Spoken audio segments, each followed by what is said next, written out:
We're back. We're live for podcast number 6 of our Saturday, the 26th of April. It has been one heck of a day getting to hang out with GW members, and I am so jazzed for everyone to meet Taylor. I don't know if you've come across her before, but she is wonderful and has so many gems. So I can't wait to dig in. Taylor, I wonder if we could start off with answering the question, what kind of business have you not worked in? That's a great question. Really, the only in like a U2 a full-time employee capacity, the only type of business I haven't worked in is like nonprofit and government, but I have worked with those in other types of my career. So, got a lot of range. So, let's translate that. You have worked in almost every kind of business. Is there, when you look back, is there one that, a kind of type of organization that you feel you can really thrive in or stands out as the most fun? Yeah, if I ever had to go back to going full time, I would want it to be a startup. I think I Mm-hmm. had the most fun in a smaller organization where there's a lot of we're inventing the wheel, not even reinventing it. It's like we haven't defined how to do this yet. I thrive in those types of environments. Yes, yes. Okay then. So let's dig into the career arc, the story of your background and how you got here. When you're meeting someone at a barbecue or maybe at a party and they're like, "So, what do you do? What's your go?" My go-to right now is that I have a portfolio career helping Mm-hmm. people build momentum to the things that matter most to them. I guess people Ooh. and organizations. And do you get blank stares when you hear when you say portfolio career? Really not. So this has been, I'm trying to think when I first heard this term. It's been several years, and I really Mm. leaned into using it in the past few years. And honestly, every time I say I have a portfolio career, people are like, wait, what is that? Do I have a Mm-hmm. portfolio career? Do I want a Mm-hmm. portfolio career? So it's funny because I was so resistant to embrace that as my career path. And it's been one of the most magnetizing things. Hmm. What do you think that resistance was? I think I felt a lot of shame. I felt Mm. like I was supposed to just do one thing, just follow one path. That's part of why I love the generalist world because lots of people have had wrestled with similar questions. And yeah, I even so like part of my portfolio career has been running a business, and I was like, well, I'm not really a good enough entrepreneur because I have other things that I do outside of my business. And Mm. then in those spaces, I didn't feel like I quite felt in. So I think there was just a lot of shame and a lot of, is there a place or a space for me? All of Mm. this feels very transitory. And what is your portfolio made up of at the moment? Yeah, my portfolio career includes having a small coaching practice where I work with mostly mid career women. I work in and with organizations, including Google and Franklin Covey, as a facilitator and a coach in their orbit. I do speaking and facilitation of my own content. I had a business for half a decade called Inner Workout, talking a lot about self care and well being and mindfulness and how those intersect with different parts of our life. And then I'm in the process right now of launching a company and a community called Women Facilitating with two other co founders. And there's plenty of other like little projects and diversions within that, but that's the high level of what's in my portfolio career.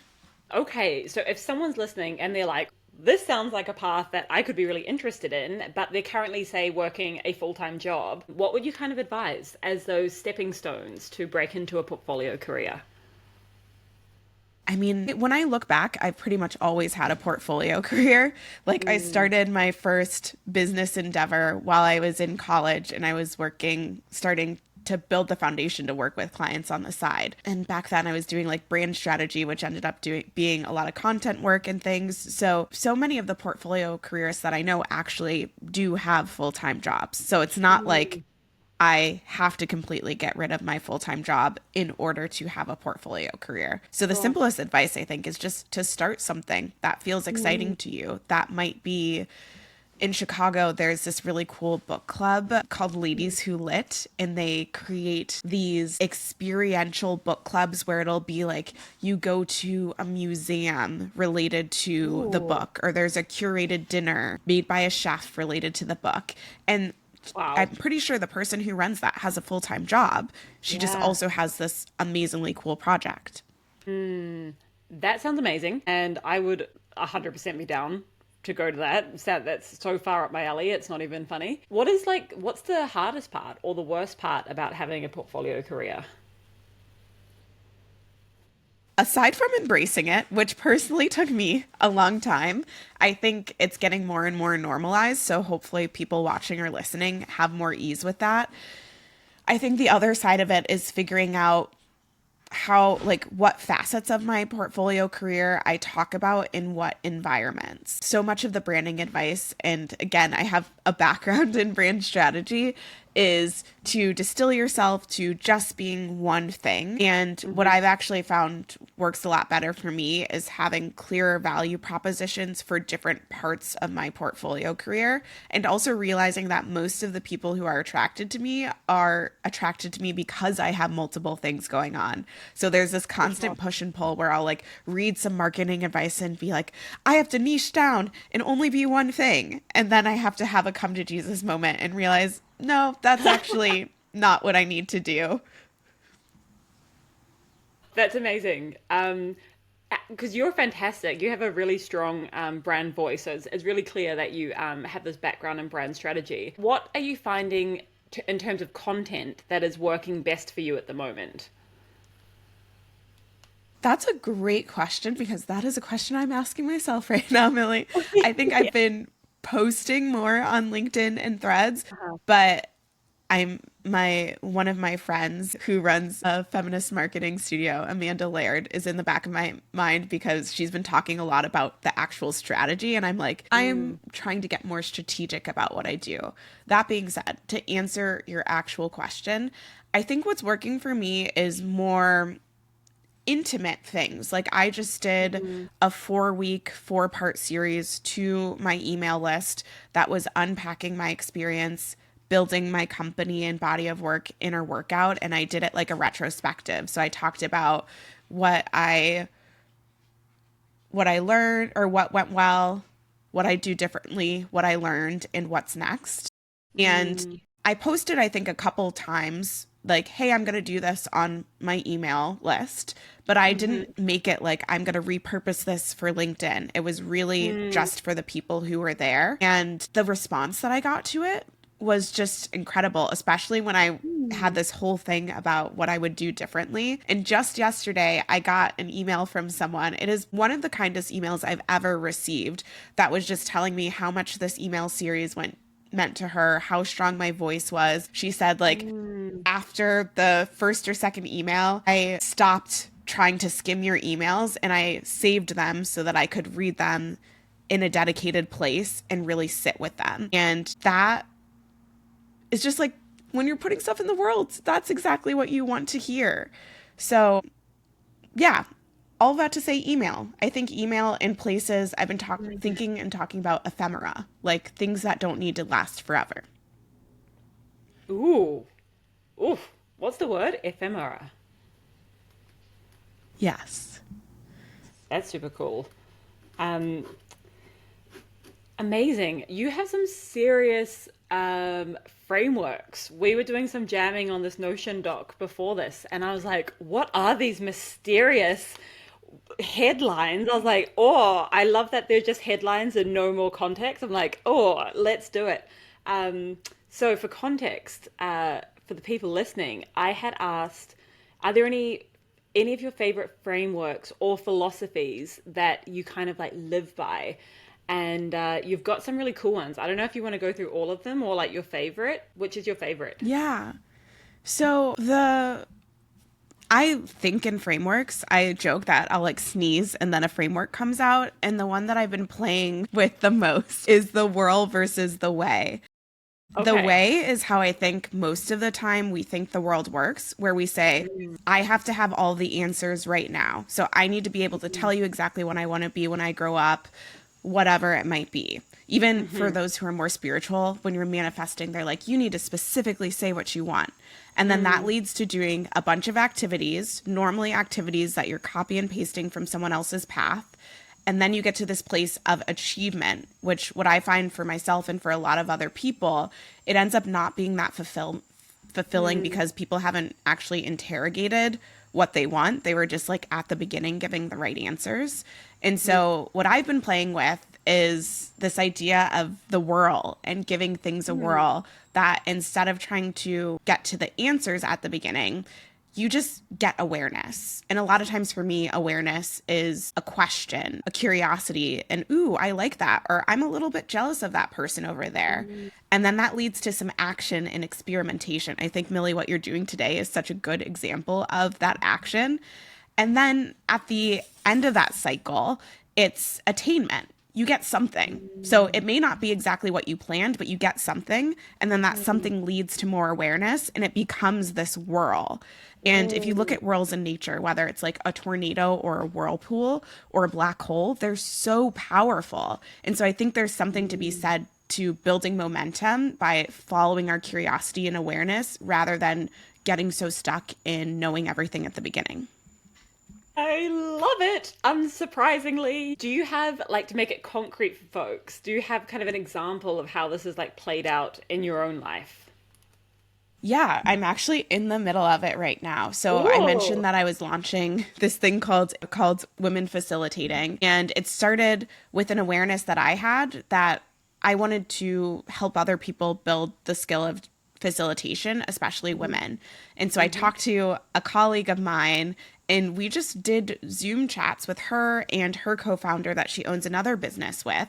And we spent months just kind of jamming on building awareness together.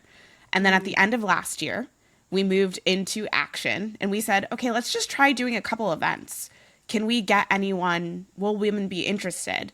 And like the energy that came from that, we did another event in February, then another event in March, and build an email list.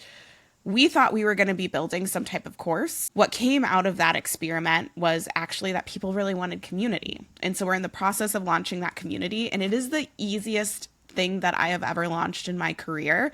And I'm convinced it's because we really whirled our way through it. Okay. That's amazing. Fantastic example. Because I think so often, right, we get these frameworks and I'm like, okay, on paper that sounds good, but that's so great to be able to make it concrete. How do you think about like balance when you're doing all of these things? Like particularly, how do you think about when an opportunity is something that is really worth saying yes to, such as like, okay, I'm going to start this new thing versus doubling down on what you have already in your portfolio career? And as we're saying this, I'm like, oh, I'm also in a PhD program part-time right now. I didn't mention that I earlier. forgot. But that's when you said that in your question, it came up because like I'm in my second semester right now, and I intentionally started reconfiguring my career for about a year so that I felt like I would have enough space to do my PhD program. The way that I personally approach things is I try to, especially when I'm working with other organizations for longer term, only do engagements where I can say yes or no. So, like, they might say, hey, we have this client who would love for you to speak this day. Are you interested and available? And I can move that as a lever. And then in my own business and the things that I can control, I'm constantly looking at my capacity. And that kind of gets back to the ephemera of like, rather than everything being available all the time, I know that I have a little extra time in May. So I can do something that's a pop up in May and then pull back in July and August when I'm busy. So it's a lot of tuning into myself and seeing everything as levers that I'm pulling. I think it helps that for 5 years I had a business around self-care that was really centered around learning how to listen to yourself, because that's really all it is, as simple as that sounds. Simple but not easy, right? It's so simple, but to actually like live that can be like a real learning curve, I think, for folks. Yeah. I'm curious about your PhD. What was the trigger or what was the motivation to be like, I want to have my portfolio career, and a part of that, I want to do my PhD? What was your thinking? Yeah, if I'm being honest, it started from a place of kind of like jealousy. I knew that, so I actually had gotten into a master's program probably 4 or 5 years before I went into this PhD program. That's something I pay attention to as a portfolio careerist and just someone with a lot of interest is there's constantly ideas coming in my head, and then I'll see which ones keep coming back, like which ones feel like they keep tapping me on my shoulder. And something about going back to school kept tapping me on my shoulder. And then I had a book come out in 2023, and someone else had a book come out with a very similar topic, but she was like 10 years older and also had more like academic experience than I did. And I was like, it seems like people are taking her seriously in a different way than they're taking me seriously. And maybe I finally want to go back to school. So part of what had made me resistant is because I felt like every program was so specialized and it didn't feel like there was enough room for me. But the program that I'm in is in a school of education. I do a lot with adult learning and is interdisciplinary, and I feel like there's space for me there.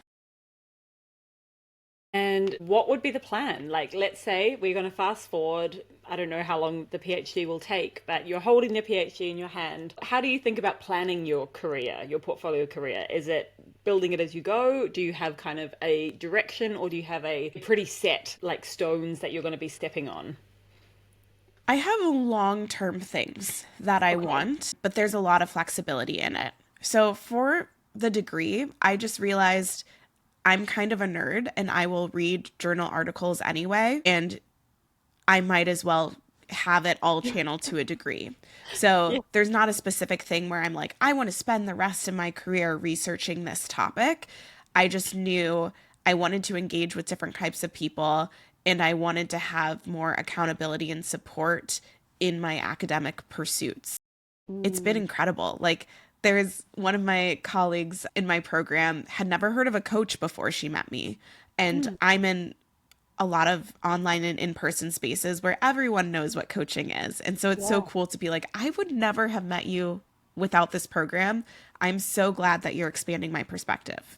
That's awesome. That's so cool. And thinking of your more like facilitation lens, this is obviously like your jam. If someone is also wanting to kind of put their foot into the facilitation world, what are some things that they should be thinking about, and maybe things they should, maybe traits perhaps of kind of evaluating if this might be a good move for them? I love that question. I think coaching and facilitation are both for me like very there's like a certain amount of ego death that happens in both of them, where when I'm in a coaching session with someone, when I'm in a room with people, even though I may be at the front of the room, it is not about me being the star or the expert. So if you want to be the star and the expert, that is probably some work that you have to do. Maybe there's Mm. other modalities. Maybe you're actually more interested in like consulting or advising or Mhm. speaking, which are also parts of my career. But when I'm leaning into that facilitation skill set, it's so much about the other people in their journey. Presence is really important. Mm. Being able to be in the room and hold the goal that you're hoping to move people towards alongside of the reality that people are going to be people are people, and they're going to bring up Mhm. things that you didn't expect, and sometimes in the most amazing ways. So I think those are some like traits to start to Mhm. have honest conversations with yourself about, Mm. because it's really not a situation where you're the star of the show, but it's like this quiet power that is really Mhm. cool to see the way you can ask a question and it shifts something in the room. From a Do you- skill perspective, Yeah. you can just start to be more intentional about how you approach the things that you already do. So Mm. perhaps you are already leading meetings in your day job. Can you approach that with a little bit more intention? Or going back to what I was saying with the portfolio career, maybe you do a pop up book club or Mm. a monthly co working thing and use that as a space for you to practice bringing people together and nurturing those connections. Yeah, when you said presence, I was thinking, do you think that growing your presence and growing a presence in a room is a skill that you can get better at and you can learn? That's a great question. I would like to think for everything because I believe in having a growth mindset. I would like to think that it is something that you can grow. I do also think, like the nature nurture argument, I do think that some people are able to tap into that a little bit more naturally. I'm a highly sensitive person. I didn't realize that not everyone saw the world and felt things like I did. Yeah. I had this moment in college where I remember there was just like so much interpersonal conflict happening at this sorority meeting that we were all in. And I could, like, I was physically uncomfortable. I could feel all the things that were not being said. And people were kind of like laughing at me because I brought it up, and that was the moment where I realized, oh, everyone can't feel this. So I Wow. don't think you have to be highly sensitive to be a good facilitator, and in some ways it means that I have to do like more work to protect myself and set strong boundaries, but I do think you can practice, and I see it all the time with leaders. It starts with like asking a question, pausing, being okay with silence. Those are all ways to start to develop presence in ways that maybe we don't always value in other contexts. Yeah, that's a great answer and makes a lot of sense. On the point of great questions, one of our members, Robert, recommended me this book maybe 6 months ago, and I devoured it. And you may know it. It's called A More Beautiful Question. I have not. I actually thought you were going to recommend a different question. Or a different book on questions. I'm going to write that one down. What's your recommendation? The popular book, Change Your Questions, Change Your Life. It's one of those like business parable books that is very quick to get through. And I think that's really helpful there's a lot of workplace examples there. But I like the title of this one better. A I'm More adding this Beautiful to my Question. TBR. Please, please, please read it. It was one of my questions to Robert because I've come to realize the deeper I get into careers, work, community building, leadership, speaking, whatever it is, it's all about the question. Like a good question can change everything. A really thoughtful, intentional, well-worded question that like expands people's minds can completely change like a session or a trajectory. And I was just wondering if you had any tips or favorite examples of how you either coach people to ask better questions or that you yourself use to ask questions that get the most out of the situation. So, I mean, the first step is to get people asking questions. I find that in my one on one work with leaders, a lot of times it's just highlighting, I will ask them something like, and how do you know that? Or what evidence do you have for that? And then they'll realize, oh, I actually don't know. This is an assumption. The first thing I need to do is ask a question, any question, to get out of my own head and assumptions. When we're moving beyond that, yeah, it depends on what direction we're taking a conversation. I think I personally love questions that open possibilities. So I like to ask questions like, okay, what would be possible if we shifted XYZ? And to get people thinking in that direction. That's not always what the session needs, but that's a direction. Just, I think I'm such a possibility person that I like to take things. What other, I'm trying to think, another possibility one that I'll find myself leaning into is, okay, if we had a magic wand, what would we do? If we had $1 million, if we had $0, and then from there narrowing down into, okay, so this is the core of what we want and what would be possible if we got that thing that we wanted. That's one of my favorite lines of questioning.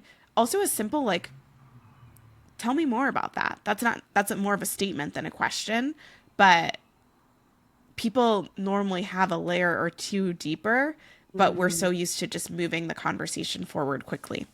Yeah, and on the person who's getting asked the question, maybe they're not that comfortable with taking up space. So this is a new thing for me. I realized I was on a panel on Monday, and it was the first panel I've done in maybe like my life where I felt really at ease with taking up more space and not feeling the pressure to just quickly pass the microphone, and not in a way of like the space is mine and no one else gets it, because I'm by nature not that. I would lean on the other side of making sure everyone else gets it. And yeah, it's been a really cool shift for me to be like, okay, I feel like more calm and collected, and like there is it's a if I'm saying something of value and I know that it's going to be helping the audience, then it's absolutely fine to be taking that space. There was also, I don't know if you caught the masterclass we had with Christina Wallace. She's a senior lecturer at Harvard Business School, and she ran an exercise with the community called 100 Wishes. And it was basically, you had a pen and paper, and you put yourself in the shoes of, you're basically at the end of your life and you're looking back on the life that you've had, and you just write down, without overthinking it, 100 wishes, 100 things that you are glad you've done, conversations you've had, a legacy you've left. And the idea of 100, because 100 is an absurd amount of wishes. It's like by the time you get to the 100, that's the deep, that's the stuff that like, it's beyond the like, oh, it's beyond the societal expectations of the first like 20. And by the time you're in 100, you're at like the really deep, nitty gritty stuff that really matters to you. I love that. I didn't get to make that session, but now that's an exercise I want to try. I was telling my husband about it in the evening, and he gave me the best and the worst answer. I was like, oh, what would your like wishes be? And he was like, looked me dead in the eye and said, to have no wishes. Oh, and I was like, oh, such a great answer, but it's I mean, it cheating. is pretty good. Yeah, I was like, it's, oh, you win, but that's not the exercise. Um, so yeah, it was a really cool exercise from Christina. So since you have been with us in Generalist World, how has that shifted things for you? Or even since you kind of came across this concept of generalists and Generalist World, what impact has it had, or what's changed for you? Yeah, so I don't remember how I initially ran across Generalist World, but I had the pleasure of going to one of the Chicago meetups and just being like, these are my people. And getting to hear some of people's experience who are actually community members. And I think there was just still a lot of spaciousness. I mentioned earlier, one of my biggest conflicts was feeling like I didn't have a place where I belonged in many parts of my career. And this is a place where I do feel like I belong. There are people who have full-time jobs. There are people who are business owners. There are people who are portfolio careerists.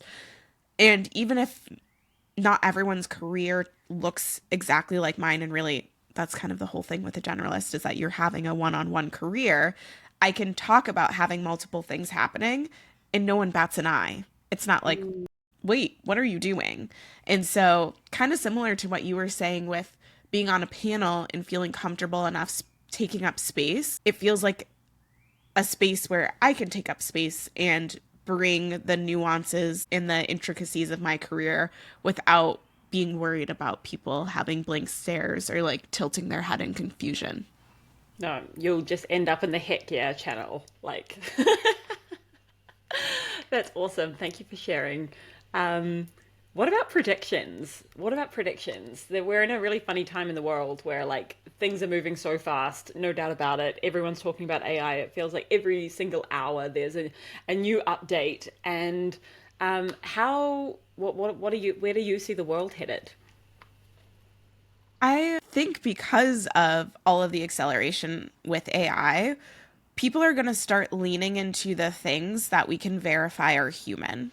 Like, that's part of why I think I'm so bullish on facilitation as a skill set, because even though there's so much facilitation support that AI can offer, it ultimately can't analyze and bring out these very human things. And so my prediction, like I said, is that people are going to want to go back to the human things, go to the in-person things, and we're going to start seeing a lot more value placed on like people who have and are cultivating in-person communities rather than just this person has a million followers on TikTok. Yep. Yep. Plus one. Yeah, IRL is coming up. Almost every conversation I've had today, there is these elements of in real life and a craving for it, a real craving. And it's evident whenever we host an in-person event. We hosted one in London not so long ago, I think in March. And it honestly felt like a rock concert. Like it was just a room full of generalists who were so ridiculously excited to be there. Like myself, Edger, and Nikita came away feeling like we'd been like honestly at like a concert or something because the buzz was so intense. Slept really well that night. So yeah, the in real life thing, it's real. It's real. Is there anything that I haven't asked you that you're like, I would really like to like speak on that, or I anything on your mind or on your chest? I think I want to tell you something. I think I Okay. just want to tell you that this is so cool. I've been thinking and talking a lot about experimentation, and it's something that I feel more people need to do. And so Mm, I think it's just so beautiful to see you being like, hey, what if we could do this thing? And then making it happen. And I just want to say thank you for letting me be a part of it, but also acknowledge you, give you your flowers in real time that, like, a lot of people wouldn't be able to do this for a lot of reasons, either because they hadn't built the community that would jump in and say yes, or because they'd be too oh, afraid. So yeah. kudos to you. And Thank I'm just you. so excited to see where all this leads. I just love experimenting, and it's so much more fun to experiment when you've got a community. Like when you've got your people who you know, especially like generalists, like they're like, yeah, that experiment, they're basically like career scientists, where it's like, yeah, we're Mm. all in these consistent iterations. It's like the thread that runs between all of our careers. Like you said, no matter what kind of archetype you have, experimentation is a key theme that comes up. And I think if people are like, oh, I wonder how like the experimentation works, for me, it's just like keep it so simple. It's like have an idea, a hypothesis of how it might work, and then be like, what is the most simple version of it? Like you saw the Notion doc. It was a table, and it was like, here's a time, pick a time, here's the link. Like it really was pretty no frills. And I think, yeah, if I could give anyone advice about experiments, it's like they should be just that, like light. You can do light and lean experiments and see how they go. And a part of this day for me was to kind of test how much energy I got from doing these live podcasts. I was like, if I can do 8 in a day, probably a good signal that like I'd want to do more of that in my life. And it's been quite intense. Like it's been a day of podcasting, but I'm still, I mean, I've been going since 7 a.m. It's coming up to 5 o'clock and I'm still really energized. So like, I mean, I am on, I don't know how many cups of tea. We've got a few cups of tea going. But yeah, I think if you can make it fun and if you can bring other people along with you, then it just becomes like, it doesn't even really feel like work. It just feels like play. I love that feeling. Yeah.